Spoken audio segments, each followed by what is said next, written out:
welcome back to another episode and a new season of Raise 'Em Up, a podcast all about walking alongside of anybody that's interested in raising up kids in the faith. And we're back with the same team from season 2, so that's awesome. But let's introduce ourselves. Definitely some adjustments from when we recorded season 2 to season 3. But also, then we'll get to talk about the book that we're tackling too. But who all here at the table, and what's your experience with kids, with young folks being raised up in the faith? I'll start across the table from me. I'm Melanie Schultz, and I'm the Director of Adult Discipleship here at Trinity. Previously, I've been a stay-at-home mom and a high school theology and theater teacher. So my experience with kids is all over the place. And I have 3 kids of my own, and two are adopted and one's biological. So I have a little bit of a kid experience there as well. That's awesome. And I appreciate too, the first time we're recording this season with the new role, because it was kind of funny as we were talking about this podcast, and it, as much as the subject is the next generation, like it involves a lot of adults, Oh, right? yeah, So absolutely. it's always great to have you with us, Melanie, especially in this new role that you've been adjusting into, right? I'm Jayanne Martin. I'm the Director of Kids Ministry. And I was a teacher. I've taught, 17, 18, 19 years, elementary school. And I currently own a 14-year-old and an almost 18-year-old. So I'm right in the mix of teenagers. I'm glad I'm glad you own and you don't own lease. them. You know, you're not leasing or No, Renting. Renting. Yeah, borrowing. they'll be returned to the Is Lord. that the biblical Yeah. way? The Stewarding, I like that. Taking care of Yes, them on God's that's great. behalf. That's great. Right. One day they won't be on my payroll. There you go. Maybe. I've heard that subject too. I don't know. My mom might disagree with Yeah. that. Yeah. I'm Tracy King. I am the K-8 principal here at Trinity Klein Lutheran School, and I'm transitioning into that role this year. My past experience has really been more with middle school. I taught at high school level English a few years, and then I navigated to stay-at-home mom, and then navigated to middle school English for about 13 years. And so I was in administration in middle school for a few years. So I'm getting my feet on the ground with kindergartners. That's where I'm There at you right go. now. Yeah. I'm absolutely. learning the littles. That's what I call them. I'm learning the littles. a And little I bit. learned on my vicarage, kindergartners are the best ones to go and eat lunch with, Yes. right? So when you get There's the some funny opportunity stories. to eat with kids, they always have an exciting Yes. day, right? Versus like True. 8th graders, they can be like, why is the adult sitting at our Yeah. table? Yeah. What do you Like I want? still remember my favorite memory of eating with a kindergartner. A kid said, Tuesday I've got it's Thursday I have a t-ball game and tomorrow's my leader day. This is a big week for me. And I was Nice. like, thank you. Thank I you. needed that reminder. Yeah. And for those that maybe are new to the podcast too, my name is Pastor Lee. This year I also adopted a new role of Next Gen Pastor, which is a little fancy name for walking alongside of birth to young adult ministries, right? And all the different pieces that we do here. So continuing to work with young people, been working with people younger than me since I was about 15 years old, right? Starting all the way back there in my camp days, doing the camp counselor thing all the way through college, then the director thing all the way through seminary, and then first call here, working with youth for 6 years, and then taking on this new role this year. So it's been kind of fun. And it's also fun to dive into yet another wonderful book, Yes. a new book. This is my first time reading through this book. I know I've read through the first 2 season books before, but we're returning to a Fuller Youth Institute book, the same folks that wrote Sticky Faith from season 1. And this time we have, I think it's the same people actually, Kara Powell and Brad Griffin. Oh no, Chap Clark helped write Sticky Faith with Kara. But 2 amazing people. I had the pleasure last school year of walking alongside of Fuller Youth Institute, or them walking alongside of us with a Growing Young was one of the books that they did. They do a cohort that walks alongside of congregations to help them learn what it means to grow young. And in that process, at the start of that year, so that would have been 2021, fall of 2021, they'd even released like a 3 big questions curriculum, because that was their new book that they were throwing out there. And we actually did this as a small group curriculum for our students, our 7th to 12th grade students.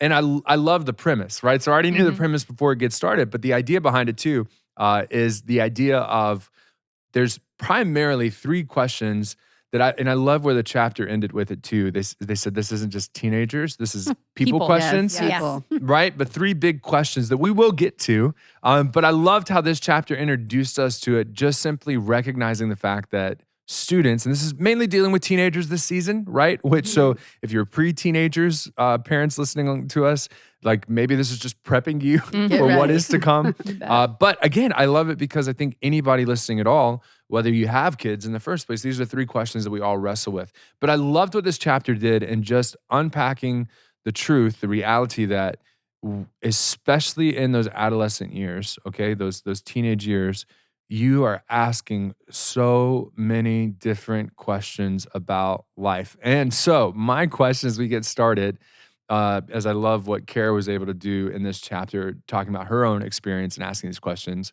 What were the questions you were asking in your 7th to 12th grade years? What comes to mind when I even ask that question? Because the chapter starts out with a young girl who is struggling because she wants to be a leader. She knows she wants to be a leader. She finally gets involved in different ways all the way through high school until she finally loses the student body election her senior year, and it puts her in a place where she's asking so many different questions about, like, if I'm not this, then Who am I? Yeah, exactly. How are my friends going to respond and things like that? What Yeah. questions were you asking? What was going on feel like in your it's such high a school and loaded junior high question. minds? This question, when we kind of got to that part in the book, I thought to myself, what was I asking? I was so driven with sports that I remember being very focused on that aspect of, like, how can I be the best I can be at what I think I'm good at? Mm. And I know something that I know about myself still to this day was, even as a kid, adolescent, a teen, I shied away from, like, the girl in the text. I shied away from things that I could lose at. Oh, no Yeah, kidding. I Okay. wasn't a good loser. I definitely was conscientious of, can I be good at that? And if I can, then I'll step into that space and give it a try. If I didn't think I could, it wasn't something I often got into. So I think that probably says that my question that I was asking, even though I didn't know it at the time, was probably, how do I define myself if I'm not good at something? Oh, right? sure. Yeah, Yeah. absolutely. So I may have not been articulating that, but as I read chapter 1, I was thinking, that was me as a kid. I obviously I wasn't comfortable in that space if I struggled at something. So I think as I got older, it was probably an identity thing of, like, if I'm not a good basketball player, then who am I? Yeah. Right? Like, I think that's probably where I got toward, especially as I wrapped up my high school years. Like, if I don't go to college and play, then am I still me even? Oh, Like, wow, 'cause I yeah. don't know. Like, I just was the person that people identified with that. Like, oh, you play softball, you play basketball. And I think that was really hard for me. And Mhm. probably after after the first few years of college, I found new ways to kind of see myself. Mhm. But that was definitely the question that I think was underlying most things, was just, if I'm not who everybody sees me as, then who am I really? And I hear you articulating one of the three big questions. And Right. I don't think it's a Yeah. bad thing to go ahead and throw it out there, but the big Yeah. question of identity, of who am I, Mhm. right? And so that's certainly one that I think is a very big question that we can all Yeah. see play out in our own Right. lives in different ways. But I'm interested to hear from you guys too. What else are you seeing, especially with sports? I see that in Yeah. kids all the time. That All the time. identity when you get that career-ending injury, or when you don't make the team, right, Right. or something like that. It sends you into a whirlwind for a Yeah. number of reasons, and it's cool that we can connect them to these three. But when you guys look back in your childhood, what do you see? What's interesting is I definitely had the identity struggles as well, but I would classify most of my questions in the belonging Sure. category, which Yeah. we'll dive into later. But for me, it started in middle school, that gem of a time. Ugh. I had just moved to a new state and went to a tiny middle school and was the only girl in the 5th grade class. Oh, wow. And I was 6 inches taller than every boy in the room. Wow. So I felt like I didn't belong anywhere. Right. And so it was very much a time of, like, okay, do I hang with the guys? Do I try to make myself tough and play football? There aren't really any girls around, and they don't seem to like me because I'm the new one. And so it was very much a, where do I fit? and what do I Sure. need to be in order to fit in these different places. So there was a period of well, I don't ever want to be a girly girl, and I don't ever want to wear pink, and I'm just going to be tough and strong, and I'm going to, beat the snot out of the boys playing football. I'm going to work construction with my dad, and just those exploratory, like, okay, does this fit with me? Do I belong here? Do I belong in this group? And that has continued on well into high school and college, of just going, I have never belonged with friends that are girls.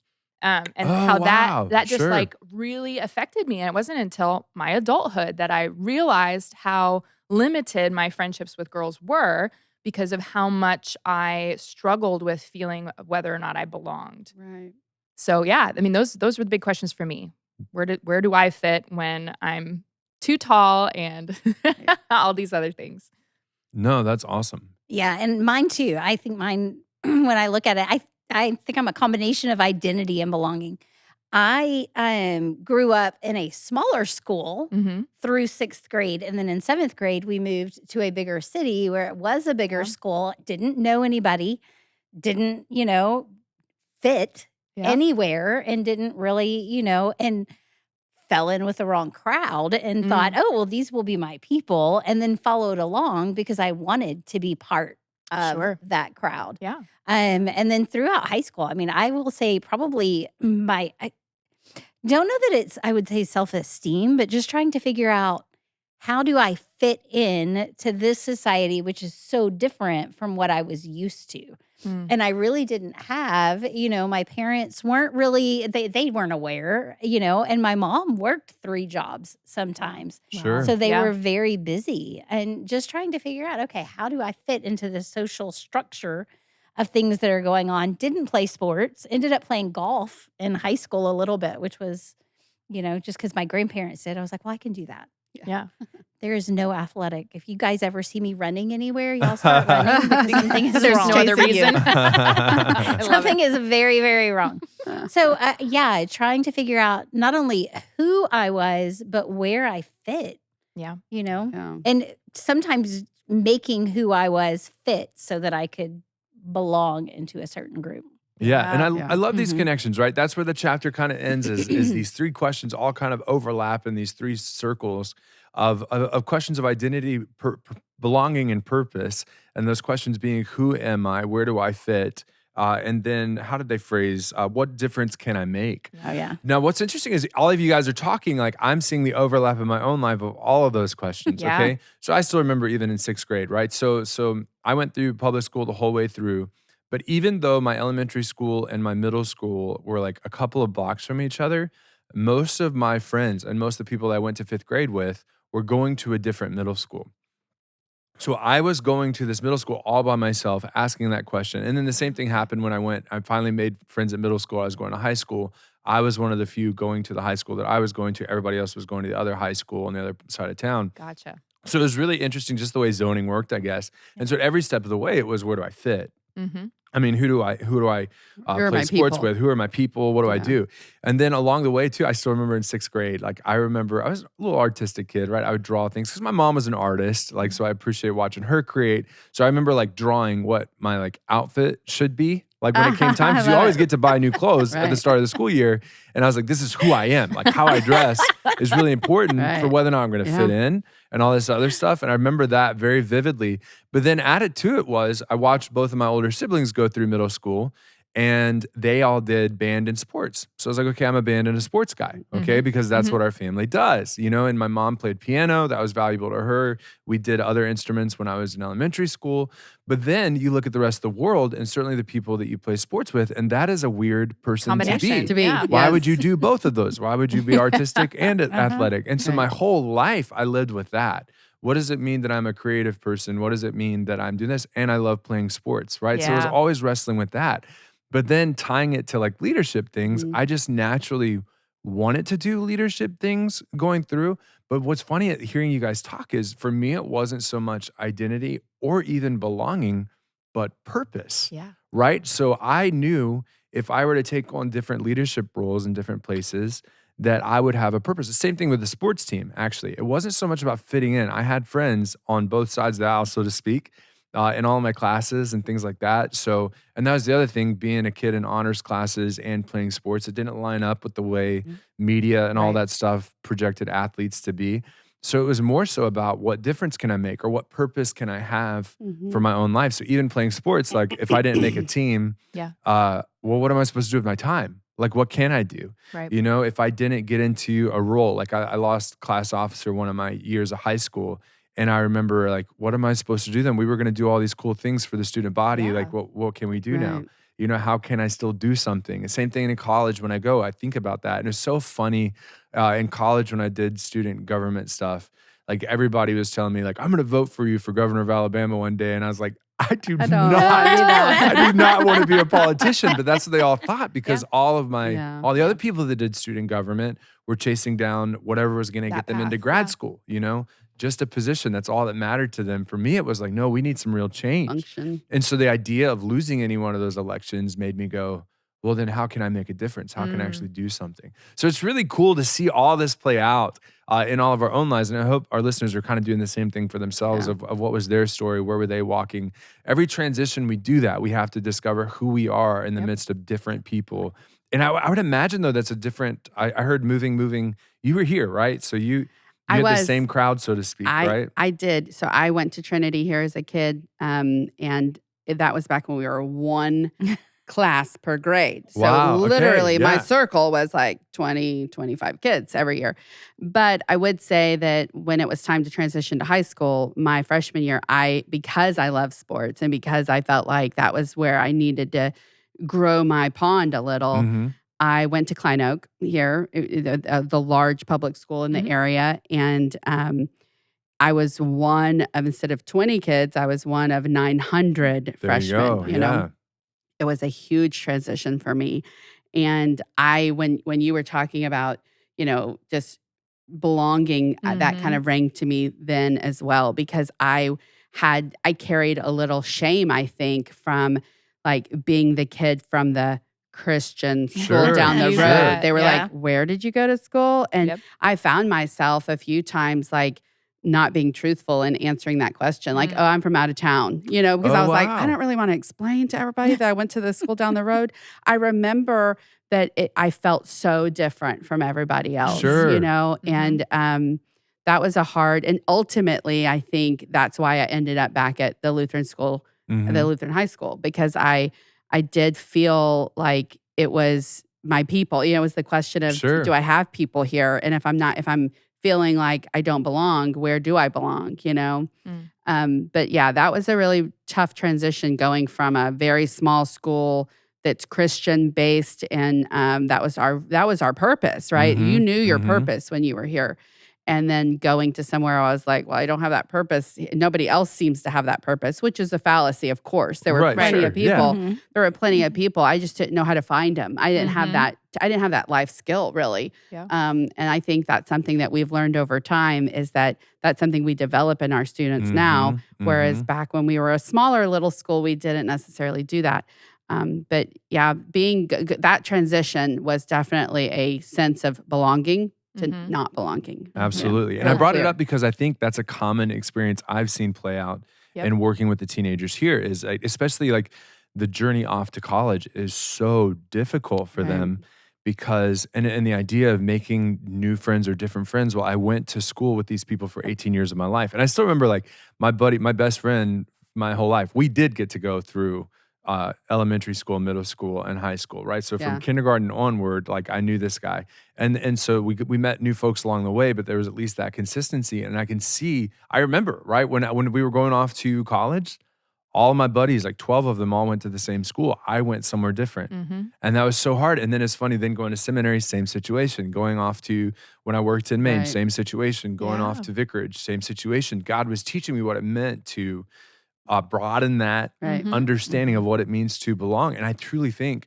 what helped me with that was identity and purpose, which is, Yeah. I've seen that, Yes, right, as we've right. developed it in our kiddos here. And Yes. certainly is what we try and do for all the kids that we're encountering, is giving them that grounding in who they are and how they can make a difference in this world, just looking at God, right? So, Right. Yeah. but not to get on a sermon, right? But the other thing that's so interesting to me is the question that the book kind of brought out. When you think back on that journey, it talks about how there were adults. So I love the introduction to the book too. It kind of said, this is reading this book. If you're reading this book, it's because you want to understand teenagers and have better connections and conversations with them. I loved that introduction because that's what it is. Adults are probably reading this book, kids maybe not, Yeah. But like for you, when you think back, can you think back on adults that walked with you through those strange, awkward middle school, high school, even college years that really spoke into your identity, belonging, and purpose?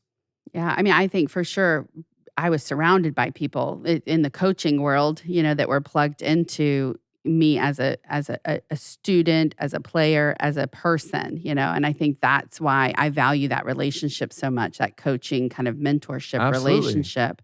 As an adult, even stepping into these leadership roles in my job, in my profession, right? I've noticed that I value that mentorship role, and it kind of guides how I step into these roles too, because I think when we value that role in somebody else in our life, then we want to be that for the people underneath us as well. Absolutely. So it's definitely something that I see as a cycle. We have it as kids, right? We have our coaches, but then as adults, we also have it. So we have to kind of learn how to be it in different phases. Yeah. Jan, you got some in your mind? No. So I will say, I don't think I had No kidding. those adults. Okay. Like I said, my family was a blended family, right? And there were lots of step siblings. My older sister, who I'm still really close with, was probably the closest to that. She was much older, and then she moved out of the house, right, when she graduated from high school. And my parents really did work a lot. And Well, so I'm curious though, because of the role you now have, right? How much of that is motivation to do what you spent your life doing? Yeah, probably without even ever realizing. it. There's no doubt. When I told my husband I was going to go back, because I went to college for a little while, enjoyed myself a little too much socially and needed to stop for a bit. And then got married and went back to college. And when I told him that I was thinking about becoming a teacher, he was like, "Are you kidding me?" And I can't imagine doing anything else now. I mean, it just, God had a plan. Had no idea, because at that point we were not going to church. We were not, we both believed in God, both knew who Jesus was, but we were not actively, engaging in any kind of faith life at all. So just kind of one of those things that you look back on, and God definitely had a plan. And for sure, I try to make sure that, my daughters have not just me, but other people in their lives. Absolutely. I think that's high on my radar as a mom, as a young mom for sure, because I had those relationships with coaches that really stuck with me, and I wanted that for my kids. And I didn't know if it had to be with athletics or coaching per se, but I wanted them to have those resources of people who could sit down with them and kind of pour into their development outside of school and sports even, And I think that's where youth groups and, neighbors and family members and teachers that take a special interest in your kid are so important. Absolutely. Yeah. Yep. For me, it was my parents. And I don't think that's cliche. I think every study and every book we've read, it says they're the biggest influence. And I think that was very true for me. It wasn't always what I would consider like super obvious. But looking back, I can see what a big influence it was. I know I was a very emotional kid.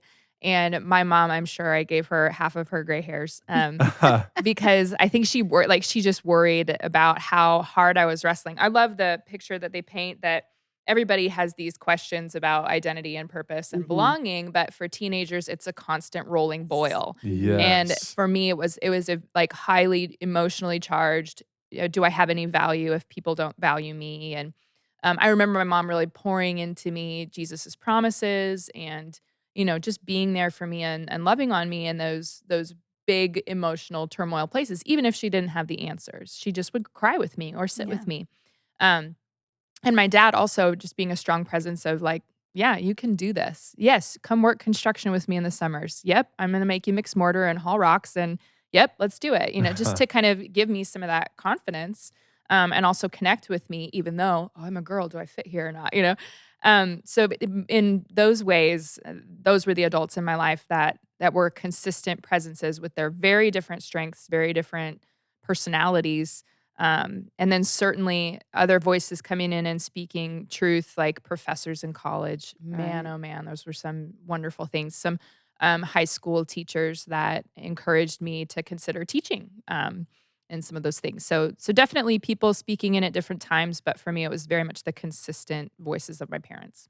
Yeah, and I Yeah. was the kid in the book where they talked about that doesn't talk about Mm-hmm. their questions, right? That Yeah. keeps it all Oh, sure. inside. Yeah, we'll Yeah. definitely get to So that. yeah, for sure. I Yeah. don't think I've verbalized questions either. I realized that as I was reading Mhm. chapter 1, I was like, did I ever Mm-hmm. really talk to anybody about the questions I had? And I don't think I did. Oh, my Yeah. poor mother, I did. I don't think I did. I mean, I don't know. I can't remember. If I did, it must have been subtle.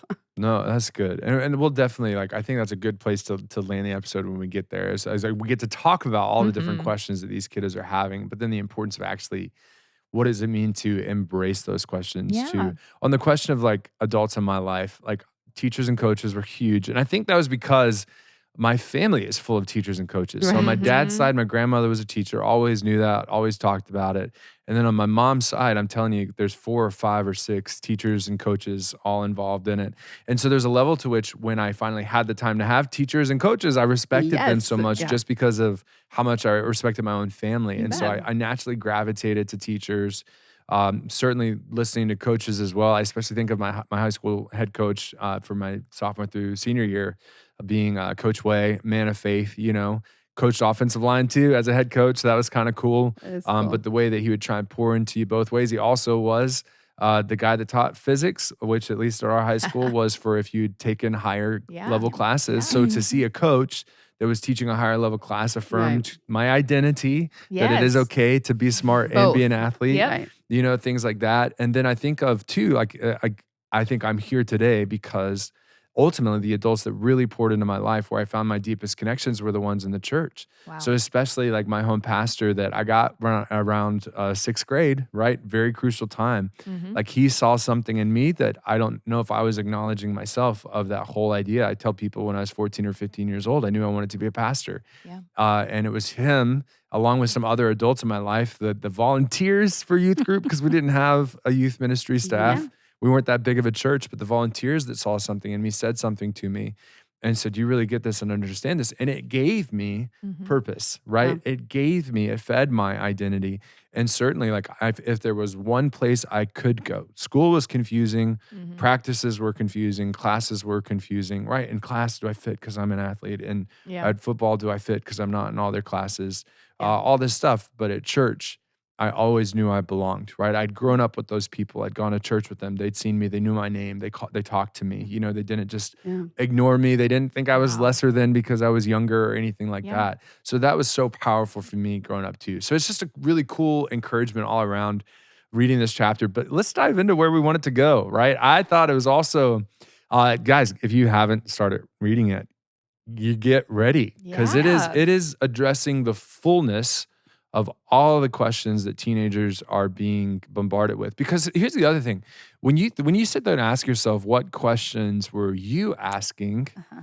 How much do they relate to the questions that these guys were asking? Because for instance, like I went to high school in the 2000s, so we'd had Columbine, we had talked about it, but like this chapter addresses how, was it 75%? Was Don't that feel safe at school. Don't feel safe at Yes. school. I actually marked that in here because I thought that is very telling, Mhm. Yeah, absolutely. Yeah. But that's the thing is, even though I grew up with the first mass media known shooting, which was shocking to everybody. Columbine was very shocking. Shocking. And even though I grew up in a world that had school shootings, I never recall Feeling not- unsafe. yeah. Yeah. I mean, there were fights at my school, but I was never afraid of being, and granted, I'm a big white dude, right? So like there was a level to which I wasn't getting in a fight, and most likely like nobody was going to pull me They're not into going to a come fight. pick a fight with Yeah. you. Yeah. So it's like, okay, I was safe. But like, and that was one that was very telling for me and how different this generation of kids is than Yeah. even when I grew up. Yeah. Yeah. I thought it was interesting too, as we talk about what questions the kids are asking. is our tendency to try to answer questions that they're not asking. yeah. And I was That so was telling. That's one where I I wanted to know. I land, was but I like, think we got oh. to get there. Yeah. Yeah, I Page 33. cued if you're in on looking for that yeah. really Mhm. quickly, that it is kind of our nature to be like, oh, we know what you want to know. And it's specifically Right. calling out the church here, which I Yeah. love Oh, it. I gotta love highlight being it. called out. But I also Right? think Yep. teachers, Mhm. teachers Parents, also, teachers, yeah, absolutely. yeah. I mean, the quote I have, and tell me if you have something Yeah. different here. We're too often stuck in questions that reflect what happened in the past, Mhm. or we're missing what's unfolding in the present, and we're afraid of what's to come in the future. That Yep. paragraph before, one of the reasons young people are drifting from faith is that churches aren't focused on the questions they care about most. How many times have you and I talked about this? Absolutely. This is like, I have 2 college age kids, right? Uh-huh. So this is what plagues me the Mhm. most is, how do I make sure that my kids who have grown up in the church, who know the value and the importance of the connections that they have here, how do I make sure that they have a church that is speaking to the things they care deeply about? Because Mhm. Yep. I see that they care deeply about things. And it talks about that in here, Yeah. how Mhm. passionate the kids are, how they're the ones kind of stepping out into that school safety, right? They're not waiting for Absolutely. us. Well, because with the safety conversation, the other question that was with it is, why aren't adults doing something? Yeah. That was fascinating. Right. So, and just somebody listening might be going, what do they know? Right. And that's a fair Yeah. posture to take. But the reality that they have, through focus groups, through interviews, through Yeah. surveys, over what was it, 2,200 Yes. students across the country. So this is, again, 75% of 2,200 that were surveyed. Okay. So again, it's like pretty good. I mean, Right. that's where Fuller Youth Institute is just brilliant in the amount of research they're able to get and then do something with. So and that's the thing is, one of my default mentalities is, it is what it is, right? So, and I've learned, if you know how to spell socks, you know how to say it in Spanish, SOCKS, right? It is what it is. All right. And so, and that's the thing is, I don't think it's either good or bad that this book pointed out that question that they're asking. It just is. It is. Yeah. Kids are asking that question, why is something not being done? And the church's response is crucial for them then. And that's the thing is, like, again, I see it. I see Yeah. it. I'm curious actually what you think, or what you all think, like, of which of those three do you think the church is most distracted by? Is it the past, or the missing of the future, or the fear of the future, or the missing of the present, or the Ooh. fear of the future? I personally think, in my experience and where I am in a school setting, that it's a lot of fear of the future. What's going to happen if we talk about if Yes. we Oh, unlock absolutely. if we unlock the box and let this stuff out? Are we exposing kids who are then Yeah, gonna are look run into with it? Are- Yeah. Absolutely. what are we doing? And I think that's just such a fallacy, because the kids know so much more, and they already have these Mhm. inklings of, I may not know at the full depth, right? I don't know everything about this, but I know enough about this to know you should be talking to me about it, you know? Mm. And if you're not, it's sending me a message. You bet. Those kids know when you shy away. On 33, everybody went around what I underlined. It said, but they're also growing up in families and churches that shy away from Yep. some of their deepest questions. Absolutely. Right? Like, Or we don't shut 'em want to down. talk about Oh, that. yeah. Or shut yeah. them down. I see it. I hear about it, at least, the shutting down. And just so that we're not dancing around it, just to tap on each of the Mhm. issues here. Stress and anxiety, technology, which includes porn and bullying, Mhm. but also how they're using it as a resource, race, gender, sexual orientation, sex in general, safety at school, drugs, alcohol, but specifically vaping. How is God relevant to me? And then that Right. adult piece in there too. Yeah. And it is. It's funny. Like, I had a retreat last year where we thankfully, the high school retreat that we do, we share. It's the Stars retreat, annually, coming up. Actually, by the time this releases, we'll probably either be about to go on this retreat, or like somewhere in this month. But the idea is that people share what Jesus has done in their lives, right? And you can Yep. imagine the work that Jesus can do in the lives of a high schooler. Mhm. And so I remember a student standing up and somewhat challenging the idea of that this is talking about, or going in line with that challenge of, the church doesn't talk about these things. It doesn't talk about sex. It doesn't talk about blah, blah, blah. And I got up to be able to smile, right? Because there was a new student to our Yeah. community, at Mhm. least. And like I was able to look at some of the seniors that year because I remember when they were in 7th grade. Yeah. And I remember having what we called Sixth Commandment night. Yeah. We talked about sex, like in all Yeah, of its we fullness, do. and the fear of Yeah. some parents and the encouragement yeah. of other parents Yeah. came into play that Right. night. Actually, they were 8th grade that year, and I remember one of them that was in the room walking away, going, "I never want to hear that word again. I heard my pastor say it over and over and over and again. over again." And I told the kids that day, I want a T-shirt. I still want this Yeah. T-shirt. Maybe I'll have it by the time this episode drops.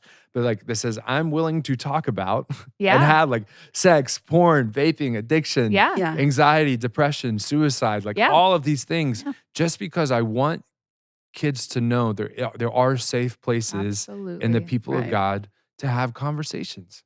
When I think, just even when I'm trying to navigate something with a parent, that their child has these kind of questions and it's manifesting in behaviors usually. Mhm. When there are questions that are unanswered and being kept, hidden away, behavior usually comes out of that, Sure. right? So when you're navigating with parents about any of these topics you mentioned, I think for them there's that shame of, well, I don't really want to I don't want to talk about this with other people with my kid because then it looks like I'm not a good parent or that I didn't do something right or I should have already answered this question or Sure, why does my yeah. kid have this question?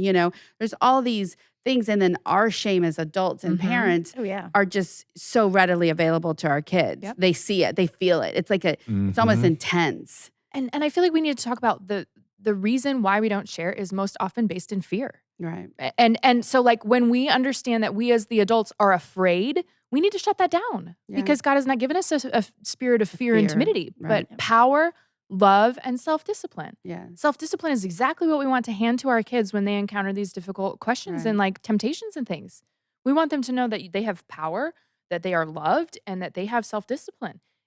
But if we're cowering from That's what's right. coming down the future, or if we're going, see, we warned you about this in the past and now it's coming to fruition. Like if we're focused on all of those things Mhm. Yeah. and fear is taking over, then no, we can't speak into what's happening right Yeah. now. And And if label we're not- specifically, label specifically the kind of fear. What's Yeah. the fear of? It's the fear of, oh my goodness, if I talk about this with my kid, am I going to actually make it come true for them? Are I they think going to that's walk it with doar suicide that path? for sure. Right? Oh, Yeah, sure. for yeah. sure. That we hear Suicide, that over and over. sexuality, all these Right. things. Or Yeah. are the kids going to make the same mistakes that I made? Or If I is- tell them that I have struggled with premarital sex or porn or Yeah. whatever, Mhm. are they going to then say that, oh, mom and dad have done it, so Right. it's okay? I think it's a fear of judgment. And there's That's there's what I another was one gonna too. say. A big Yeah. one. Somebody's Yeah. It going to is. hear that my kid is having Mhm. this issue, And and they're- oh my yeah. goodness. And just like the idea of saying, like, they're going to think I'm not a good parent. Yep. And I love this because it was dots connecting as you landed on fear of the journey that I've been with the organization called Ambassadors of Reconciliation. I've gone through the beginning of the school year. I did Yeah. extra training, and one of the cool things is it observes the idols of our lives. Yeah. And one of the biggest idols that we return to and return to and return to is the fear of man, Yeah. fear of other people, Yeah. right? Fear of what someone's going to say, Well, fear of, Mhm. and then look at scripture, Yeah. right? Right. Who cares? Right. Right.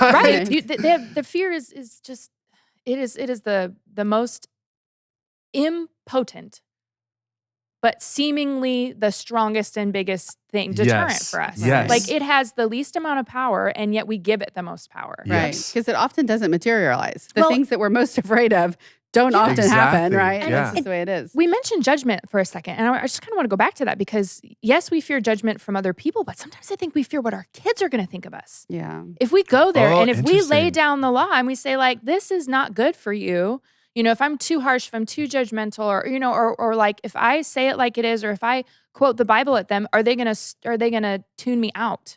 Yeah. Right? Are they gonna dismiss me as being someone who doesn't get it, is just another fill in the blank?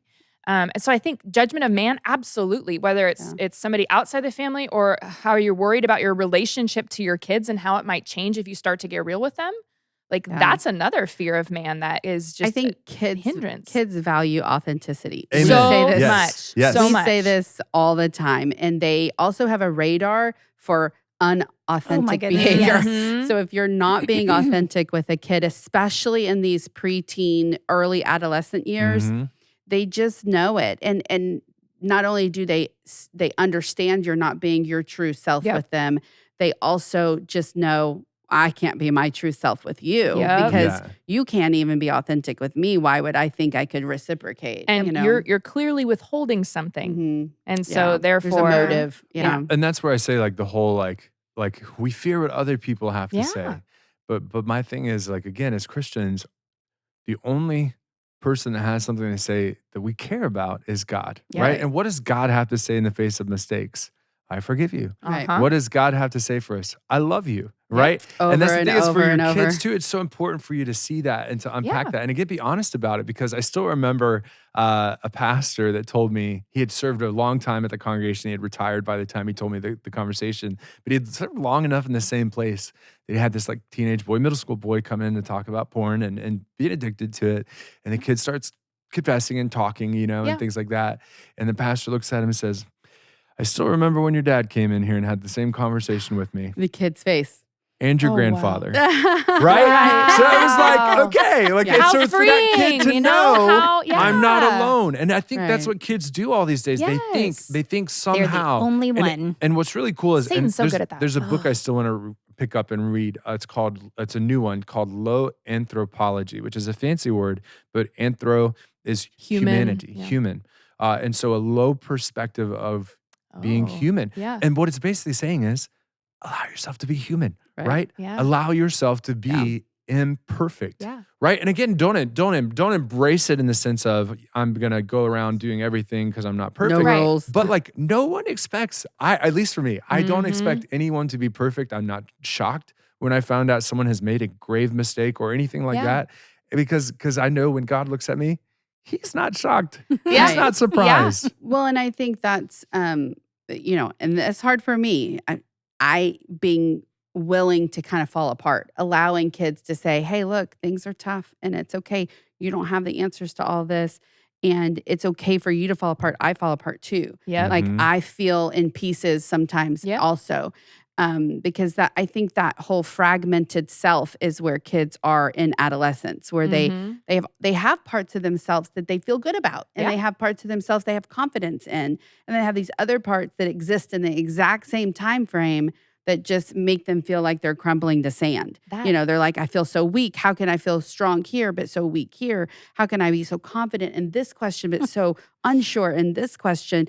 And they don't understand how these things it can coexist so easily, and they Yes. still coexist for us adults. Like we can feel Absolutely. confident in one way and not in another, or have you have confidence in one area of our job but feel insecure in another area of our Mhm. job. Even parenting, I mean, I think it's important for kids to always hear their parents say, well, we don't really have all the answers on how to be the best parent either. We're Yep. just figuring this Mhm. out together, Yeah, you Or know? I made a mistake, or Right. I'm Oh, yeah. not perfect Sorry. either. Yeah. I Right. struggle I didn't with handle this. that well, Yeah. Yeah. I have kids in middle school that will say to me all the time, I'll never do that again. And I'm like, Good luck. You You might. probably Yeah. will. and I usually, probably I, going to, I yeah. usually have the same response was, oh, that bar's too high. Let's say, Oh, I love let's lower that bar That because bar's that too bar is high. too high to never Yeah. do that again. I said, it's just, you're too young to be able to even say what you've mastered yet. And we have Mhm. not mastered our own behavior for sure, Mhm. Yeah. So I want the kids to know that the bar is attainable if you Yeah. say, I'm going to try my best not to do that again. Yep. Or I'm going to remember that when I do that, it's wrong and I shouldn't have done that. Right. Like that's really where the bar is. It's just Progress, yeah. recognizing. And I'm gonna quote a show that is not family appropriate. So again, you'll see my low anthropology, but I love the show. It's called Ted Lasso. Oh, right? yeah. I love It's Ted Apple Lasso. TV. Not Not family kid appropriate. appropriate. Not Probably kid not. appropriate. No. But like a quote that I've used recently with people is so good for the church, Mhm. and that is Be a goldfish. be curious, Oh. Mhm. not judgmental. Yes. Be curious, not judgmental. Yep. With all these things, like that's the thing is it's so easy. It's such the way of the world to be judgmental. And most people think it's the way of the church to be judgmental. But when your kid comes with one of these questions, or when Yep. your kid does something wrong or anything like that, they're just a human being. Yes. I even had Yep. this past summer at the National Youth Gathering, I had a parent do the same thing with me. They were wrestling with just another family member that had beliefs that they couldn't understand. They Yeah. didn't understand why they were so accepting of something like that. And if in that moment I just rewatched Ted Lasso, that's why I could have been like, be curious, not judgmental, right? Yeah. Instead of being like, how could they do that? Be like, Right. how could they do that? Yeah. How could they believe that? And again, not for the sake of, I mean, Not I'd saying love they're to right or wrong. practice. Right. Not, I'm right, you're wrong. You have to stop. I want Right. to find out where you came from. Mm, yeah. I believe it's either. I think it's Mark Twain that said like, I've never met someone so dumb I couldn't learn something from Right. them. Right. So you can have an entirely different perspective from me. I can be curious and seek where that perspective came from, learn and listen, and we call that love. And Right. empathy. Allowing someone to be there, hearing from them, listening to them. It's not changing a single thing that Right. I believe. I am fully grounded in what I believe as a Christian. So for me to listen doesn't mean that I'm giving into it. It might make me want to research some things, talk about some things more, unpack some things more. But that I think that's the fear Christians have when it comes to these conversations. Yeah. And I think that place where we want it to go earlier, good place to land, right? It talks about how the number one faith killer is not doubts, but silence. Silence. Yep. And I think that was really apparent in the sexuality, identity, gender identity part of this chapter is that the kids are dealing with it They are. and they are talking about it in it whatever their belief is on it, that's irrelevant. It's that it's still present in their life. Mhm. So they're having to navigate it. So for them, they need somebody to help navigate that and not just say, oh, that we don't believe that, door closed, move on. Right. And to Right. navigate it from that place of love and not Right. fear. Mhm. That if I Right. talk about this or if my child talks to somebody that Yeah. says Right. they're this way, then we've got a huge problem. So Right. I'm going to share something that Tracy, like, oh, well, Kat will get out of the bag. I think all the parents will appreciate this. I was at our 8th grade leadership retreat last Oh. year. Yep. I had gone there. I'd gotten there late and things like that. We'd spent a couple of days. They were Yeah. great. I'd coached most of the kids and know all the families pretty well, you know. And toward the end of the night, like it was time to go to bed, but they had questions about sex. All right. And typically, especially when it comes to sexuality or anything like that, I'm always like, why do you want to know? Are you struggling with it? Things like that, you Yeah. know, all this other stuff. I was like, not trying to shut it, but it's a room full of 8th grade boys. 17 boys. Yeah. A room full of 8th grade boys. Do I really want to open that can? At 10:30 at night. At least, you know, if not 11 by that Yeah. point. And I was like sitting there, but it was so funny because like one of those, I was like, why are you asking about that? Like, and they heard in my voice, I'm judging them for Enough. asking that question. And the Right. kid goes, Pastor Lee, I've tried researching this, but I got in trouble for it. I want to know the answer to this question. And I was true. like, okay, let's Okay, talk about sex okay. toys. Let's have the Okay. Sixth Yeah. Commandment talk. Yes. Yeah. You know, because that was, and it was funny because at least 2 or 3, like, because at the end of those retreats, you do highs and lows of the night. And Yeah. at the end of the night, at least 7 of the boys said, definitely the conversation we just had was the high of the High night. of the night. And then the next day, I even had like 2 or 3 of them be like, we definitely want to continue that conversation, just not at school. Like, you know? Yeah. So they wanted to go. But that's the thing is there was that level of finally an adult was willing to listen to their questions. Yes. Without Be- judgment. yeah. Without judgment, be curious, answer questions from the perspective Yeah. of a God grounded perspective, a Yes. God designed perspective that He gives us in Scripture. And it was so cool to have that affirmation from Yeah. God. Yeah. Lee, you're not done. Yeah. You know, keep working. Well, Yeah. we had a student a few years back who got flagged on our monitoring system on school devices, and it was for Googling a sexual term. What is this? Yeah. And so I brought him into the office and I said, it's okay to be curious, right? Yeah. And he was like, well, my dad told me to Google it. And I said, I said, okay, Oh my. yes, that is one way. However, doing it Instead. on your school computer Right. may not be the best way. Yeah. And I said, also, let's try to find somebody to connect with you on that question Yes. that can give you a human personal response Right. other than Google Folks, deciding that's what we not what the we game do. Don't tell them to that Google you it. are- Yeah, not the Niagara No. Falls of filth to give you the Yes. answer Well, on you that. think That's that the crazy. typical response of a youth leader is ask your dad or Yeah, ask your mom. yeah. Your Dad dad's says going to Google ask it. Google. Google. Oh, gosh. Oh, Okay, gosh, maybe yeah. I'll answer your question next Yeah. time. And it was a very technical thing, and I could understand why he was curious about it. You know, it was a very natural thing to be like, somebody know what said that this, means. I don't Yeah. know what it means, so and I don't want to look stupid. Yeah. And I think so oftentimes our youth do find themselves in that situation Yes. where they don't know quite enough. They know enough to know that they don't know enough. Yep. And then they're like, where do I go? Well- Who's going to answer this for me? And before Google, Right. when we were growing up, like I can Encyclopedias? remember wanting to ask questions and then seeing the fear in my mom's eyes and the worry that just gripped her. And it caused me to shut down Shy away. and shy Yeah. away because I didn't want to hurt her. But I remember I wore black nail polish and my mom said, I just don't want you to become a hard person. And I Oh, no. remember I laugh about it now because my mom, God bless her, she's worked so hard and she continues to work so hard to entrust her kids to the Lord Right. and, set that fear aside. But I can remember some of those times feeling like, oh man, I'm making my mom so worried. I can't ask her about these questions because she's going to think or assume or judge where I'm headed. And so I think that be curious, not judgmental is be curious, not fearful too. There you go. As a 'Cause parent, as judgment is a an adult, fear, right? judgment Yeah. is a fear. If your kid is asking about vaping, don't assume that they're a drug lord at their school. Or that's where they're headed. Yeah, or right? if I've loved this advice. I think we've shared this in previous seasons of you see something on TV and we don't need to go, oh, well, that's not the right, you just be like, hey, if you ever have questions about drinking, let me know. If you have questions about this, Right. vaping, if you have questions, just let me know. Opening that door in a non-threatening, completely neutral way is one of those things that is just, it allows for that open line of communication instead of, well, I can't ask mom and dad, so I better go Yeah. to my I phone.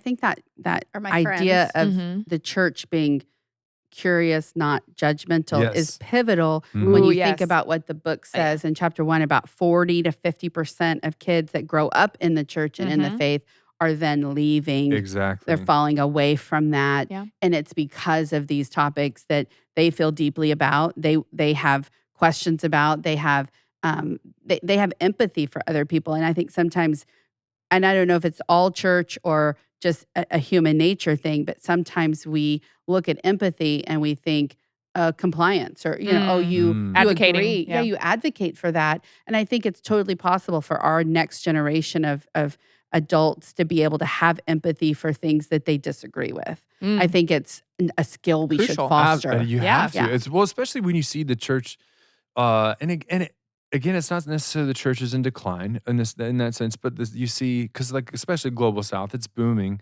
Mhm. But when you see you're not the majority anymore, Yeah. you're going to interact with people who are different than you that have different Right. beliefs. So you're going to have to learn, what does it mean to love your enemy? What does it mean to love someone that's different Yep. than me? What does it mean to listen? Yep. What does it mean to walk in grace and truth? Things like that. And so I think that's crucial. And so we've kept tapping into this idea of being curious. So I want to give, especially to our troopers who are still listening to us right now, a few tools. And we've probably done this on past episodes, but like biggest questions you can ask, right? I still love the whole reminder, just because they ask you a question, being curious does not mean explaining everything right away. Right. First question, every time you get a question that's really interesting is, why do are you you want to asking? know? Yeah. Right? Why are do you you want to asking know about that? Mhm. Tell me more about that. Those are my Yeah. two phrases that are just the key to being curious. Tell me more about that. Why do you want to know?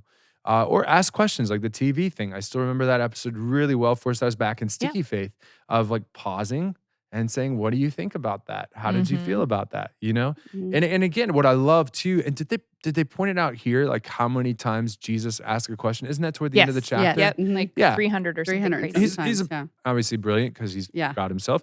But he's a brilliant teacher in the Yeah. sense of, that's the thing, is a lot of times I think parents want to do the judgmental, to shut it down. This is the way that it is. That's not a good teacher, okay? Mm. A good teacher asks a question. A good teacher helps them get to the answer And themselves. listens. And exactly. And then listens to what the student says and Yeah. keeps asking questions, keeps digging.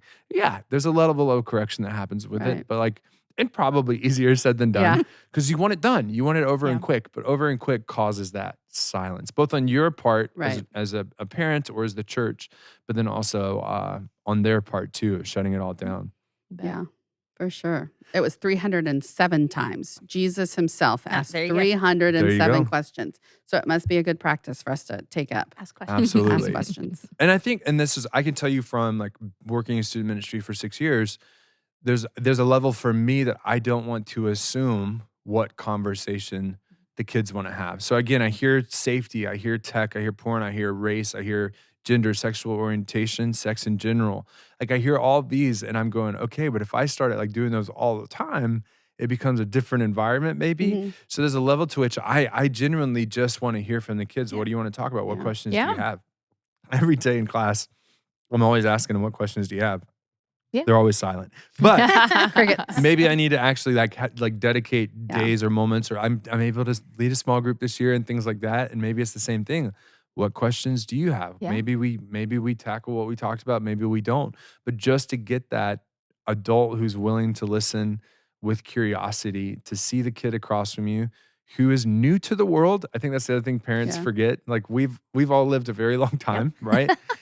These kids are still somewhere between 12 and 18 years old, Yeah. you know, and we now, the older you get, Right. the more you realize how short of a time that actually is. And no Mm. wonder all these questions are flooding into their Yeah. minds. But ultimately, right, it's all coming back to those three big questions. Who am I? Yep. Where do I fit, right, in this world where I care about conversations of violence and race and identity, sexual things, and I want to talk about drugs because everybody's doing it. Where do I fit in that? And how am I going to make a difference in this world? So what does that all play? And that's why I love this is our season that we have in front of us. This is just the start of it. And at the end of the day, here's the question for our listeners to ask, but I'm going to ask you guys too. Is this an exciting idea for you or an intimidating one? Why or why not? Or why either way you want to answer that? Yes. Yes. yes, and yes. Exciting and intimidating. Good. Okay. Tell me more. Yes. No. So I am walking through life, right? Right Yes. now with these two bodies in my house That you who- own. That you who own, are, yeah. who are asking all of these questions. Yeah. And, whether they're asking them out loud or they're internalizing these Yes. questions, Right. they are there. And, knowing that you're not alone, right? That's Yeah. exciting to me. Mhm. Knowing that we're going to walk through this book together Mhm. and such wisdom Right. from people who have been there, taught that, lived that, Mhm, you know what I mhm. mean, is great for me and exciting for me, but also intimidating to realize that, oh, I so wish I'd have read this, Yeah. 5 years ago. Right, So right.